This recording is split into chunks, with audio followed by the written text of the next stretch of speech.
I wanted to graduate in May, and I knew I only had one school year to make all the ideas, like that, give it the background of the research to back things up, build the exhibit, advertise for the exhibit, host the event, and write the thesis. So I knew it was going to be just a crazy year, but I was so excited about it. And so play is like the main point of the exhibit. It was called Seen and Unseen, Rediscover Play Through Art and Color.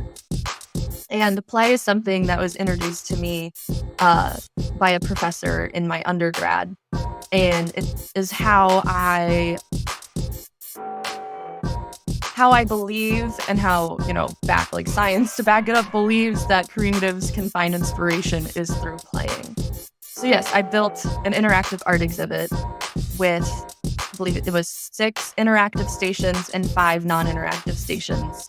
So welcome to Innovation Insights Podcast, where we explore the minds and stories of trailblazers, making the waves in innovation, creativity, and professional development. I am your host, Dr. Eulanda Sanders, and today we have an exceptional guest joining us, Anka Snider.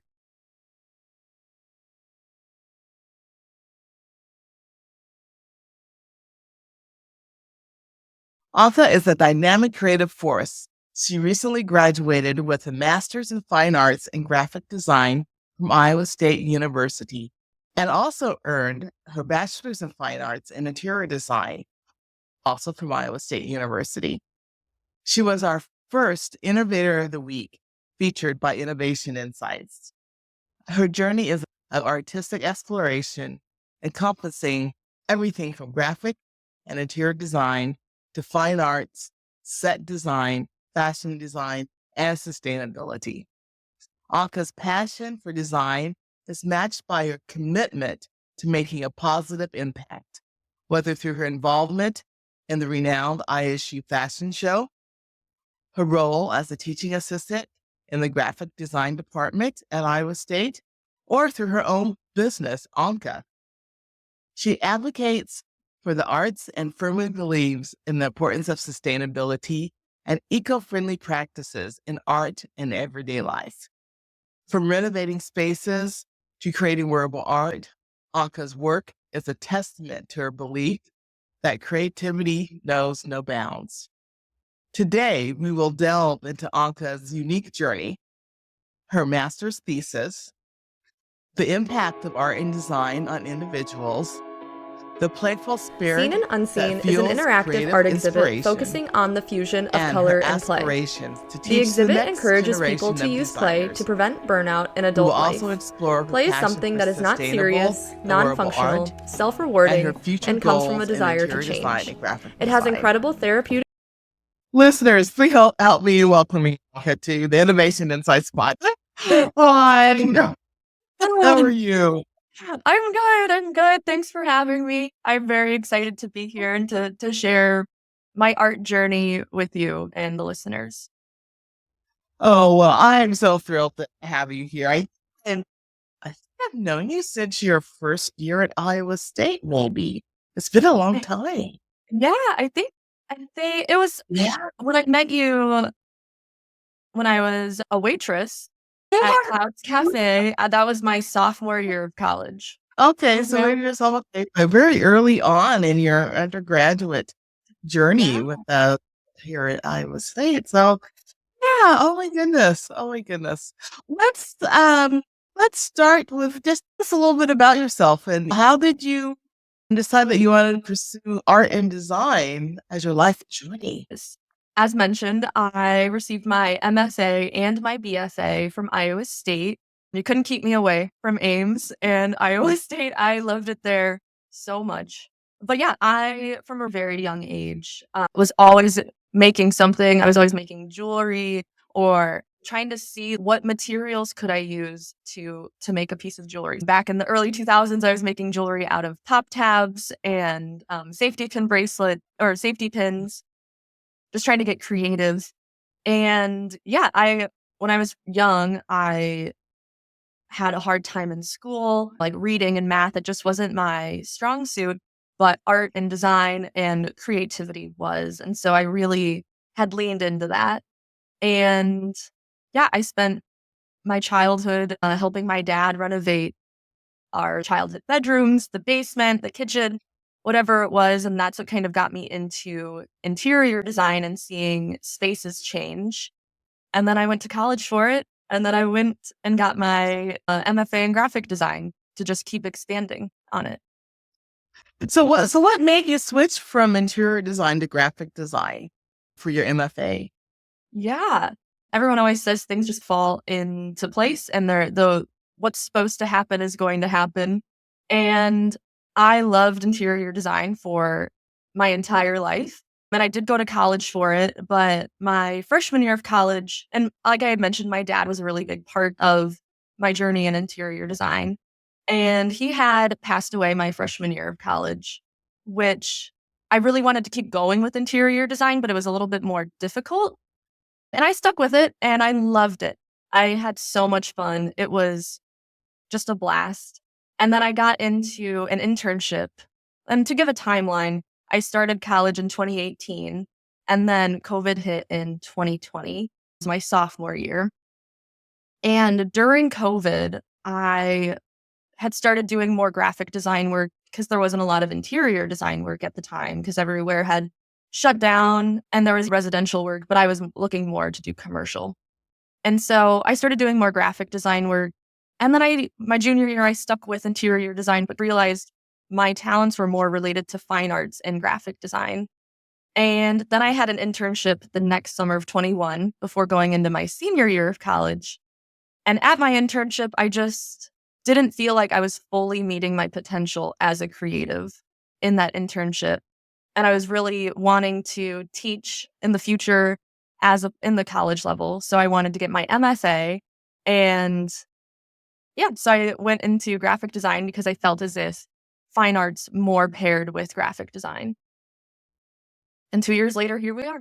I also do want to give my condolences to the passing of your father, Tavis. I'm so sorry. I lost my father too, and I know that's very hard.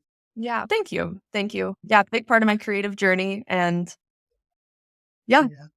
one of my motivators behind this whole Yeah, well, process. we're so proud of you, as your Oh, whole family, I'm sure is. thank you. Thank you. Uh, your master's thesis. Again, I've known you, watched your work. You've been involved in some things in my former department, and we'll talk a little bit about that, about the fashion show, and just have seen you around campus and things over the years.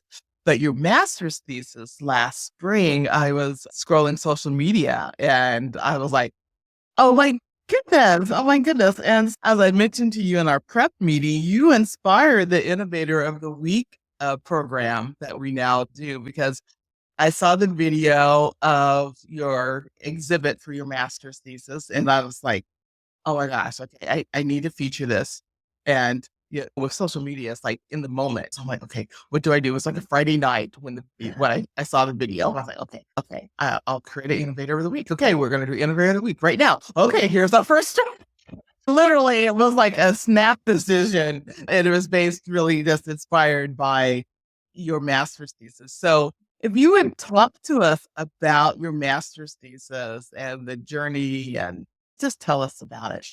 Yeah, first off, thank you. I remember getting the notification that I was Innovator of the Week. I was working on my small business, which I know we'll talk about later. And I said, oh, I was just shocked. So it was such a surprise that evening. So thank you.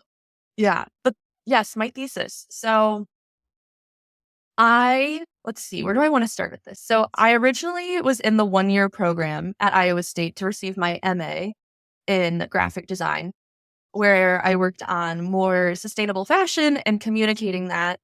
And I had done this magazine, and it was a lot of work. And we can talk about it later when we talk about my sustainable fashion journey. But I decided very last minute that I wanted to do the MFA program and I wanted to complete it in 2 years, which is a 3-year program. So I squished it down into 2 years. And I was talking to my committee and I said, how do I make this magazine any bigger? And they said, well, you're going to have to figure out a way. And so I spent the summer toying with the idea of like, how do I make this project bigger? And I was so stuck on the idea And I was so focused on the outcome rather than the process to get to the outcome that was just like, I was locked creatively. And over the summer, I went to the Color Factory in Chicago, which is an interactive art exhibit at a grand scale. And I highly recommend going. I was full of creativity afterwards. It's just this colorful place that really encourages play through different senses that we have. And so I had visited that and I took my pictures, I posted on social media, but I was thinking, like, how do we get something like this to Ames where there's an incredible creative community that doesn't have something like this or maybe hasn't experienced it? And so it was like day one of class. I was like, I'm going to do sustainable fashion. And then day two of class, I said, I'm going to build my own interactive art exhibit to bring to Ames, Iowa for my thesis. And it was something that it was such a big task. It was something that I just had to do. I couldn't necessarily think about it. I had over the summer because the clock was ticking and I wanted to graduate in May. And I knew I only had one school year to make all the ideas, like back, you know, give it the background of the research to back things up, build the exhibit, advertise for the exhibit, host the event, and write the thesis. So I knew it was going to be just a crazy year, but I was so excited about it. And so play is like the main point of the exhibit. It was called Seen and Unseen: Rediscover Play Through Art and Color. And play is something that was introduced to me uh, by a professor in my undergrad. And it is how I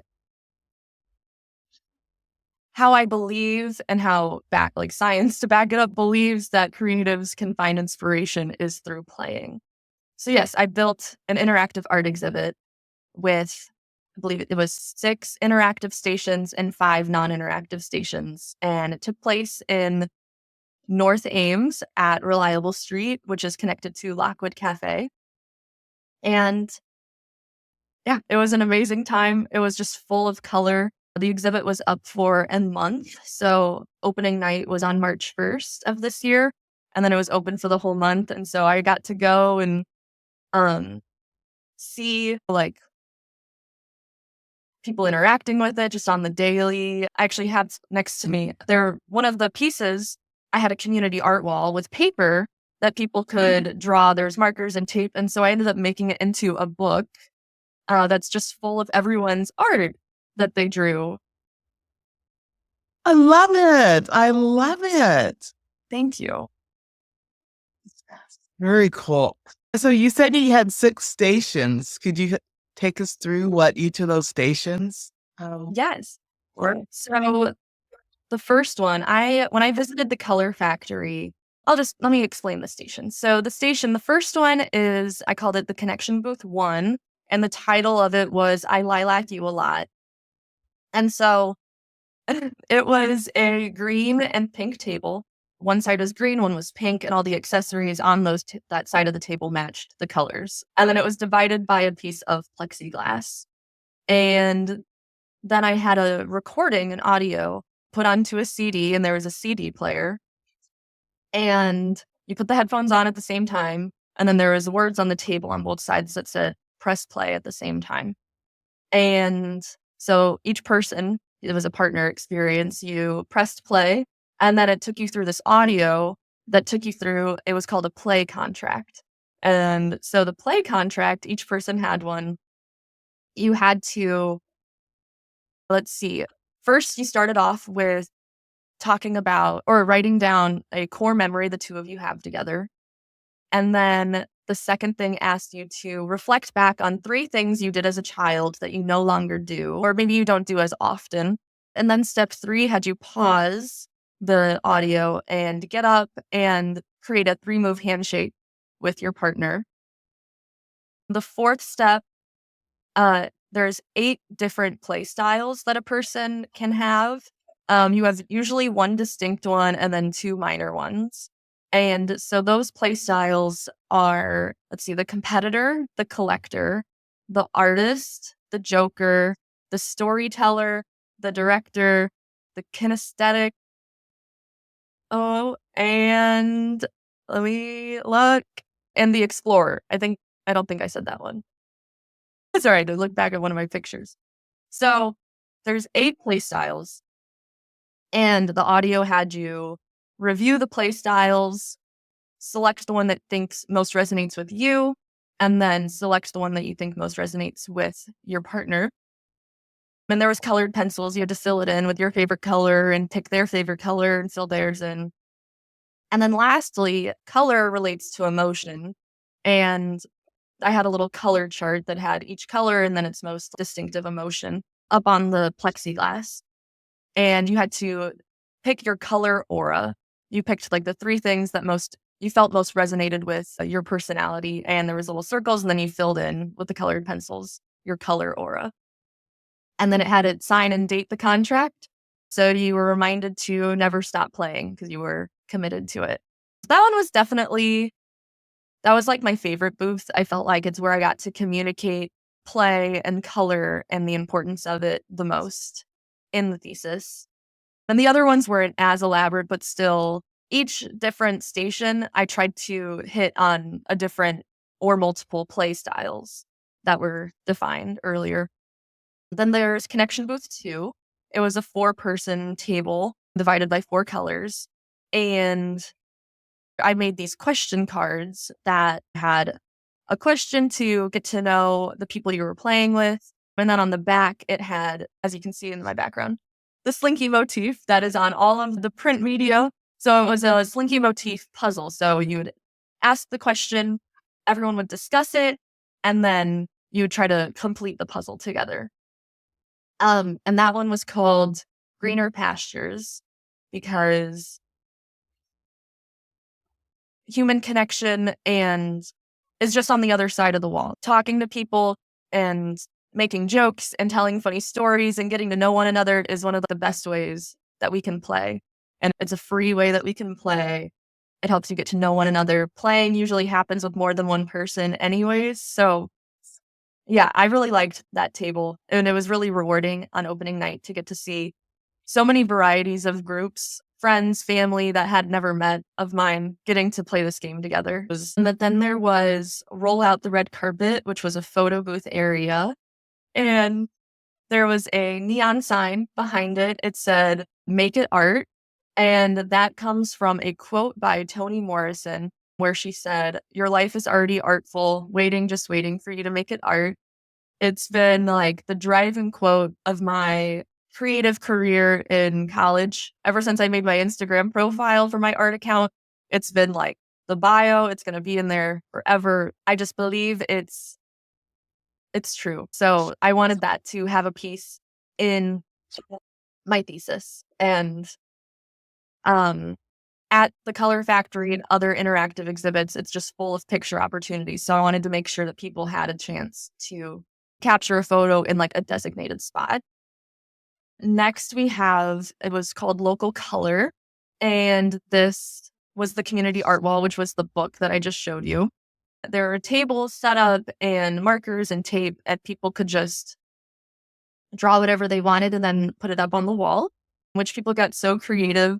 As a creative myself, I think sometimes, like I said, I can get so caught up in the outcome that, yeah, people that maybe don't create as often, they just like made stuff. It was so cool to see. There's so many funny, clever things in this book.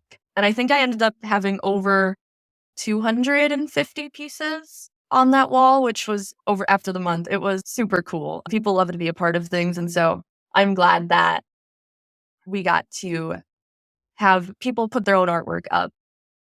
Let's see. So that's 4. The 5th one was not all. Let's see. There's a reason we don't see the world in black and white. And this was 3 light bulbs coming down from the ceiling that was red, blue, and green. And when those colors cross over each other, it creates CMYK. And so it was just this giant white wall. And with those lights shining down, people could get in front of it and their shadows became CMYK colors. So it was a way for them to move their body, to exercise the kinesthetic. And yeah, people had so much fun. They took objects up to the wall to try to make different shadows. They were dancing. Um, it was very trippy and it was very cool to see that. And then the last one was called See the Pink Elephant, which means to see something that's not really there. And I also didn't hide a pink elephant in this part of the exhibit, but everyone was looking for a pink elephant, which was very fun. I didn't mean to be sneaky, but everyone spent a lot of time in this part looking for a pink elephant because I don't think maybe that quote, that saying isn't as, maybe people don't know it. I should have maybe described it, is what I'm saying. So basically, this one is called light reactive art, or See the Pink Elephant was light reactive art. And I created a collage of images. It was just this wall of different compositions I had made in RGB or CMYK color schemes. And then I had LED lights around the room, and there was a knob connected to the LED lights. So when you turn the knob, the lights would change. And because the LED lights were changing and the images were edited, when the lights changed, then the images and what was like showing would change. So if the red lights were on, then the red images would disappear, giving you a different composition. And so that one was super fun because people were looking at it longer than I think I expected because they were looking for the pink elephant. So yeah, those were the 6 different stations, the interactive stations. Incredible, incredible. And what I love about it is that it's the stations were reflective, educational. Sometimes people think, oh, play, it has to be something physical. You jumping up and down or something like that. But you really introduced the concept of play and how important that is. I used to teach a course. It was a graduate course over my career. And I was at both Colorado State and here at Iowa State on creativity. And it was like a self-help course for creatives, but with a lot of theory and a lot of reading and then a lot of making Yeah, too. yeah. We'd read Julie Cameron's book, The Artist Way, and she also Oh, has it's a good people book. create. Yeah, it's a great book. It's a great Uh-huh. book. So I resonate with the idea of that contract of play. So that's really cool that you had people that came to view and participate in the exhibit to create that contract. That's really great. Oh my gosh. Yeah. Oh, Oh, thank go you. ahead. It was so fun. I invited friends from the fashion show and the workspace on campus and kids from or people I went to high school with, my family, undergrad friends, grad school friends. It was just this collage of people coming together all to play and to just have fun. And it was like everything I've ever wanted. And if I could do it every year, it was a lot of work, but I would do it. It was really fun. I'm extremely grateful for that experience in my life. You never know. You might have an opportunity to do a permanent type exhibition or gallery space. I think that'd be really cool for a community. So we'll just put that out there to the universe and we'll see. Yeah, see what happens with it. I like it. I like that idea. And one thing with the master's thesis, there is that for the student, there's the reflective aspect of it. So what were some of the takeaways or findings you that emerged from creating the exhibit and people's interaction with it? So what were some of those big takeaways? Good question. Let's see. When it comes to the exhibit experience, I had a little station where people could take items. So I had provided little play slinkies and stickers and business cards and little posters for people to take. And by the end of the night, almost all of those were gone to exercise the play style of the collector. And because it was a lot of my friends and family that visited on opening night, I was seeing the slinky motif. It was on a bunch of my friends' water bottles and laptops. I would get into friends' cars and the slinky would be sitting in their cup holder. some kids would bring them to, or some of my classmates would bring them to class, the little slinkies, and they would have them. It would be like a fidget toy.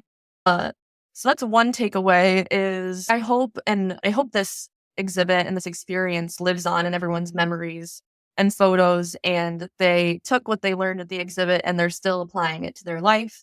I hope that they're following the play contract. But I'm glad I gave them like a tangible thing to remind them of that. I have the sticker on the bottom part of my laptop, so every time I like, open it up, I'm reminded of that experience, even though it still lives on in my head. I'm glad I have a tangible reminder of it every time I go to work. And so the thesis part of the paper, I'm actually going to back up. When it comes to like making the actual part, like the actual exhibit, some takeaways that I had from that, like logistically and time management wise, is to be very organized and to make sure you're thinking through everything. Luckily, that's like just how my brain works. I had a lot of spreadsheets going all the time. If I knew I had to screw something together, I knew I needed to have this kind of screw or needed to make sure my drill was charged, or everything was very planned out in my head. But had I not been so organized, I don't know how I would have possibly finished this project. So there was a lot of organization, like from the get go, having a mind map going all the time.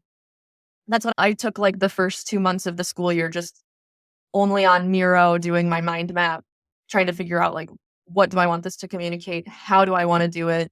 Where is it going to take place? Just a lot of diagramming like that. And I think when you have such a big project like this, it's important to be organized in that way. It's great to saying that you're going to do something, but having the organization and the commitment to the ideation part of the project is really important, was a big takeaway. I love that because the thought or the stereotypical thought about creative people is that they're not organized. Mhm. And you've just dispelled that belief that, yes, creative people are organized. They have to be and very organized, as they're oftentimes juggling multiple things at a time, and that they do use organizational methods to get Yeah, things done. absolutely. Yeah.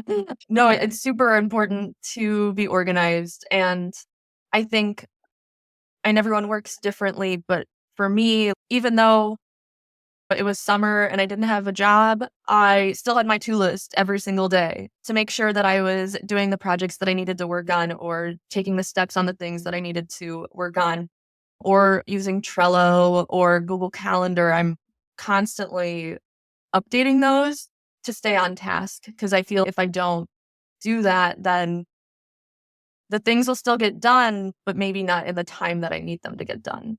It's better Right. to have the set point. And yeah, it's what I've always recommended to the students that I've taught in the classes and through fashion show, is to just be super organized. I feel like that's a very big takeaway as a creative to have. Uh-huh.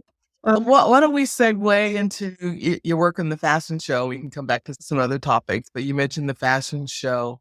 Iowa State has a student-run fashion show, and I know that you've been involved with that. Tell us about your involvement over the years with the fashion show. Yes. So I remember my freshman year, I went to the career fair and I saw the fashion show, and I was I used to be very shy. I'm very timid. And I saw it and I was like, that looks like something that I would really be interested in.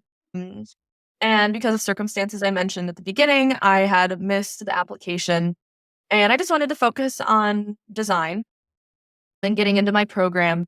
And then sophomore year, well, what I thought would be the busiest time of my life, which ended up not being, but getting into interior design, I was so busy with studios that I said, I don't think I have time to dedicate to fashion show.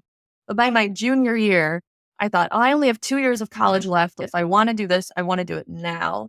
And even though it was during COVID, it was fall of 2020, I applied and I got into the set design team, which was, yeah, the first choice and kind of the only one I really wanted to do the set design for it. I felt like it was a part of interior design that reflected the fine art side of me. So it felt like a perfect happy medium of creating a space, but using fine arts to do while using technical design skills. So I served on the committee that year, and we had it outdoors at Ryman Gardens. And we built, I think it was like 60. There are these triangles that the models all just walked under. And it was, um, oh gosh, it was just so fun. It was so fun to work as a team together, with ideating ideas and materials and how to make it sustainable. And then seeing this group of students all work together to create an outcome, I felt like it was the first time that had really happened in my design school experience. And it was just so incredibly rewarding that I knew then the next year that I wanted to be a director and lead that experience and help facilitate that for other students. And so then my senior year, I helped. It was the Resurgence show in 2022. It was the first year it was back at Stevens after 2 years. And that one was probably it was the most rewarding experience of my college career in undergrad.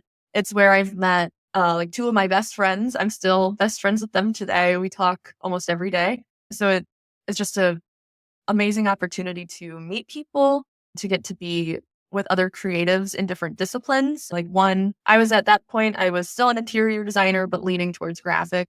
We had architects, we had interior designers, graphic designers, industrial designers. And yeah, everyone just brought what they could to the team and we collaborated and we made just some of the coolest sets that I'm so happy to be a part of. So there was that one. And then I took a year off my first year of grad school because there was a lot of movement at the time with going from the MA to the MFA. But then my last year, my two friends that I mentioned earlier, they were both doing it. And so then all three of us got to be directors this last spring. And it was a lot while trying to finish my thesis and doing the exhibit and writing the paper. But it was something that I knew I wanted to do one more time, and I would regret if I didn't do it. And I don't like living life with any regrets. So yeah, I took more of a back role this last year. I was still a director, but I was more in charge of the finances and all of the purchasing while still helping at all of the set builds and doing that and leading the team. But I wanted some other people to get a chance to be like the head director. But it was still so much fun. It was so rewarding. Just a very, to quote myself, just a very rewarding experience. I love it. It's one of the things I'll cherish most about my time at Iowa State. Uh, Oh, excellent, excellent. I was, I think, at the first couple shows that you were involved in and amazing sets. So this great work and great collaboration and teamwork, as you say, too. And so that's the idea too, is that creatives can't collaborate or Yeah. they Mhm. don't work or play well with others, but you're speaking to the project management and then also realizing when to step back and let others have some leadership too. So that just speaks to your maturity as a leader and an innovator too. So Thank you. Thank you. It's oh, also taking a step back because finances, it's a whole thing we have to learn as adults and as creatives. You can't just buy whatever you want. You have to think with innovation on how to reuse materials or to find a cheaper material or try to make it more sustainable. And so I felt like it was a little bit more creative thinking that I had to do in this and in this experience. And yeah, I'm glad I took the step back and I did that role because it's something that I hadn't really done for the fashion show or like a group project before. Yeah, it benefited everyone in the long run, I think, doing it that way. oh, what great experiences. And as you mentioned, finances and your project management experience. I know that you have your own business in the same Anka, right? Is that your Mhm. first name? Yes, Yeah. it's named that because I used to play soccer, and there's the famous soccer players, Mia Hamm and Marta, and they're just known by their one names. And so my parents used to write on our cars and that the car paint that said Mia, Marta, Anka. And so they always thought I'd be a soccer star, but my business is now just named Anka because of that, because just a one name brand. Cool. Cool. Very cool. Well, tell us about your business because all the skills that you've been talking about, I'm sure they play into your business too. Yes. So I mentioned earlier that I've always made jewelry. It's always been my way of expressing myself. I was pretty quiet as a kid, but I could wear maybe louder jewelry and express myself that way. And I've always loved earrings and necklaces and rings, as we can see. I wanted I started seeing a need for more like wild earrings in my own life that I thought, if I'm doing it, like why not make some money off of it and sell it to people? Everyone always compliments my earrings, so why not give people the opportunity to have them? I had just graduated my undergrad and I was working as a gardener at Ryman Gardens at Iowa State.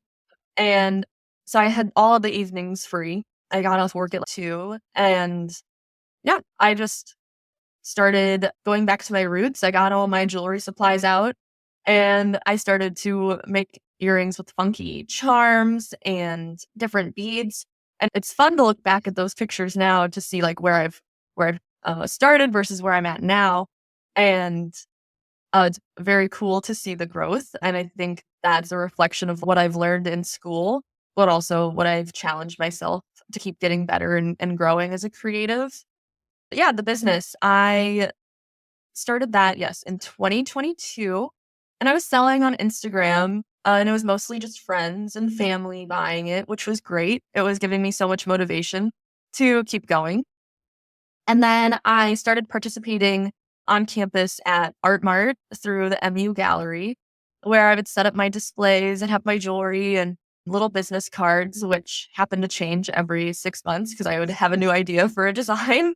And this last year, I've been trying to grow on social media by making TikToks and reels. And it's always very exciting when an order from a stranger comes in, just to know that like someone who doesn't know me or is friends with me wants to support me and buy my work. It's so exhilarating to do and to get those emails when I do get an order. So yeah, all summer I've been working on growing my online brand, which is a challenge of its own. I feel like most of the work in my last 6 years has been pinning up my work on the walls on campus or doing the exhibit or the fashion show where there's going to be a crowd and there's going to be a reaction to it. Where when you're posting on social media, there's things you do, there's hashtags and interacting with other accounts, but you're just putting it out there, hoping that it resonates with someone. So it's been definitely a different approach to art and design that's been more challenging, but it's been very fun to take on that challenge. And to keep growing the business, I've been doing some markets. So I had one in Des Moines this summer. And next week I have one in Chicago. And the week after that, I have one in Iowa City. So I feel like there's somewhat movement and momentum happening. And I really hope from those experiences to gain some more online interactions and engagement. We'll make sure that we link your website also to all of the podcast episodes and promotions and things too. Oh my goodness. And is it mainly jewelry still, or are you selling other products or and Yes, designs? Art? it's mainly jewelry. I have tried a lot of different things. I've done charms. Let's see, a year and a half ago, I made for a studio project through school, I made 150 different acrylic earrings with acrylic charms. So I have the pair of those in now. And I Cute. loved those. I felt like that's when my brand really started to take off. And now I don't have access to a laser cutter anymore. So I've had to readjust. But with my earrings, like I said, I like having one of a kind earrings. I market my stuff so people know that when they buy a pair of earrings, there's not a duplicate of them. It's everything is one of a kind. I don't make two of the same thing. So that's with the earrings. I make necklaces too. I'm really trying to get more into that because I get a lot of compliments on my necklaces. So for my upcoming markets, I've really been focusing on necklaces and earrings. And doing research throughout the summer, it's known, or I guess it's told to artists that they need to have high market or high priced items. And I don't charge a ton for my earrings. So I've been trying to do more paintings that you can see behind me to sell to try to get a little bit more revenue happening to help support the jewelry.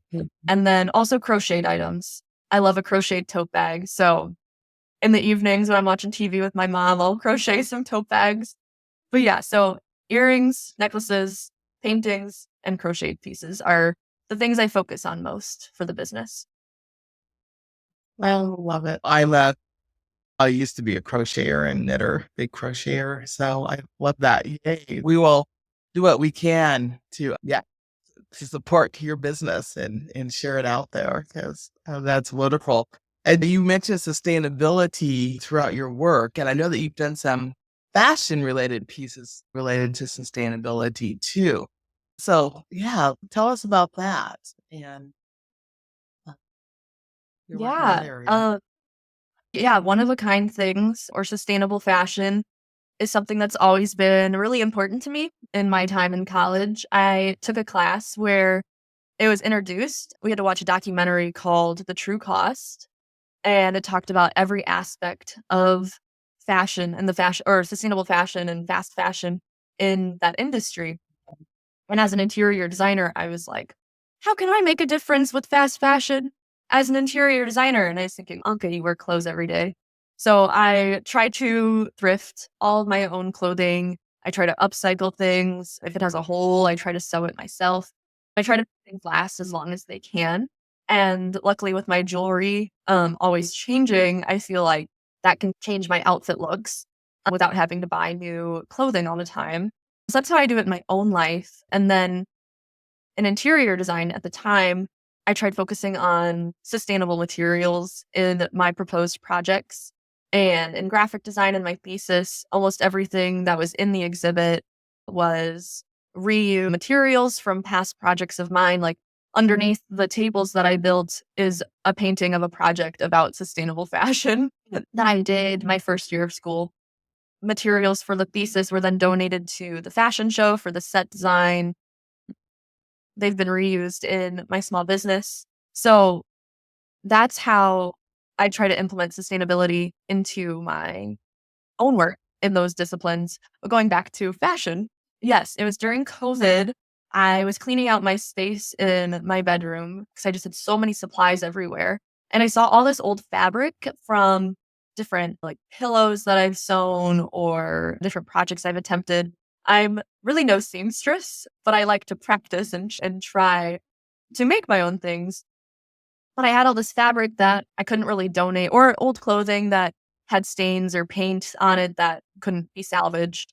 So I just had this bucket of fabric that if I donated it, it would have been thrown away. And I didn't want to be a part of the problem with that. What I did, I cut it all up into really tiny pieces. And then I took some cotton fabric and then I sprinkled all of the little pieces of fabric into that. And then I put this mesh fabric organza over the top. And then I quilted the textile and ended up making my own jacket that's pretty heavy. It's a pretty warm piece of clothing. And I made my own textile out of my old materials. And I've done it a few times. So that ended up being in the fashion show in 2022. And my first year of grad school, I really focused on communicating sustainable fashion and talking about fast fashion in my projects. So I did a tote bag project. It was called Spread Your Message. And I thrifted shirts that might not have uh, been purchased. I got them from Goodwill bins where I paid by the pound, got my fabric, and then I made tote bags out of this fabric and then stamped be an outfit repeater on that. I carved my own stamp for it. And then I handed those bags out on campus. I think I made like 20 bags, but I didn't use all of the fabric for those bags. So I kept that extra fabric. I cut it up again and I ended up making a poncho out of the fabric from the bags. So I have a zero waste poncho. And then, like I said, I crochet a lot. So I have a lot of yarn scraps when you trim off your ends. And I saved those and I made a zero waste purse out of that this summer. So I'm always trying to find a way to save supplies and then scraps. How can they be salvaged? How can they be made into something else? And I've also, another note, I did that with leftover materials for the fashion show. I didn't talk about that that's the wood used from the 2021 show outside was then used to create the shapes that we built for the 2022 show that was back inside. And we had all these scrap pieces of wood that we were going to throw away. And I ended up making 3 mosaic pieces out of them. And then from that, I made them into tables to be used. So always trying to find a way to use the materials that are in front of you rather than going and buying more. Can save the earth and save your bank account. Yes. Oh, I love it. I love it. I did not realize that, yeah, the sets from the show at Rhyming Gardens were then reused for the next year. Oh, love it. Absolutely love it. It's like, yeah. I know that you are, looking to work in the industry. And you want to talk about what type of areas you're thinking about industry wise, and then we'll talk about your goal, your long-term goal to Long-term teach goal. too. Yes. Oh man, when it comes to industries, as you can tell, I have interest in every aspect of art and design, which is a blessing and sometimes a curse when it comes to thinking about what or figuring out what you want to do or what I want to do. But I see it as a blessing because I feel like my door could be opened to a lot of different aspects of art and design. Right now, so I'm solely working on the small business right now, but I'm very eager to get out into the world and to meet more people and learn more in industry. With the small business and running it online being my goal, I'm right now looking at more like social media and advertising jobs so I can gain more insight on how to do that at the professional level. I'm also looking at graphic design jobs whenever I'm looking on the job websites on LinkedIn, ZipRecruiter, Indeed. If a set design job comes up in a major metropolitan city, I always apply because if I could be a set designer every day, that would be a dream. Um, Being an environmental graphic designer really pairs well with the interior design world and getting to create the branding and then implement that into the interior space. So, like I said, there's a lot of different tabs open on my laptop of different genres of different design jobs. But right now I'm looking at my dream is to live in Well, Chicago. It's always been my dream. I'm having a little bit of a hard time getting some footing in the industry there, but that's okay. My door is always open to going back to Iowa to be in the Des Moines area or to Kansas City. I think they have a great community down there. It's very cool. And Chicago will always be there and it'll always be the dream. And I know someday I'll be a creative up in the big city. So yeah, there's always a lot happening in my brain about jobs, but yeah, oh, sorry. Go ahead. no, that's okay. No, there's just a lot always happening. And I'm very eager to Yeah. get started on it. Yeah. Just a call out to our audience. Yes, we have someone here who's, looking and is extremely talented and comes with many skills. The industry we'll be very lucky to have you in it. And our people in Chicago, Kansas City, Des Moines. No, thank you. Look her up. Yeah. I'm excited. You've Ready to work. I'll have to. No, I just said I'm ready to work. I'm excited. To the listener. You are a worker. You are a worker. You are a worker. Our listeners, again, you have some connections out there. Let us get contact with her. Also, we've talked about your desire to teach eventually too. Tell us about what has spurred that desire to be in the classroom. Yeah, being a teacher has always been my dream. I guess I shouldn't say always, but for a very long time, I adored my high school art teacher. And I would see him working and I would think, I can see myself down the road doing that. Never something that I would see myself doing right out of college. But I always thought, I'm going to do that someday. And I think through my experiences working at the workspace on campus, which is a place that helps teach art to the community, the fashion show, teaching students like I said, organization, time management, material choices, how to use power tools, and then also being a TA in graphic design, we're teaching them more how to do Adobe programs and compositions and color theory. I feel like I've gotten the experience of doing it. And whenever I do it, it's like time passes and I don't even know it. Like, I just know that teaching students and people how to do art is like one of the things that I'm meant to do. And I, yeah, I had a few professors in college who taught me work life balance and the art of play. And I was so grateful for those professors. And I had more like one on one relationships with them. And I just thought, but what if all design students had a professor like this who got to show them the art of play and show them that playing then helps infuse more creativity into your design projects if you just take time to play and step away from your projects. Yeah. So whether that is at the college level or at high school or maybe elementary, I want to teach that to students because I've been so lucky to have those professors who did teach me those things. Yeah, and maybe it'll happen sooner than I think, but I definitely want to get out into the industry a little bit and to gain some knowledge in the professional world and also take a break from academia, even though I love it my whole heart. I just need to step away from it. Yeah. And so who knows when it'll happen, but I know someday I will be a teacher in some capacity. And even within industry, you'll have the opportunity to teach and mentor, of course, and learn from people that you work with. So that's a great value that you have. And it's just going to be fun to see what you do with all of this talent. As we wrap it up, I'd like to ask the question that we ask every guest on Innovation Insights, and that is, how do you define innovation? How do I define innovation? I think there's a whole world of ideas online that we see every day. And I think we can remake those things. We can see what's trending. We can make that. But I think true innovation comes from when we have an idea and we execute it with our own voice and our own designs and our own mind. I think it can be easy to look at what others are doing and try to do the same. But when you are true to yourself and you make and create what is you, I think that's what innovation is.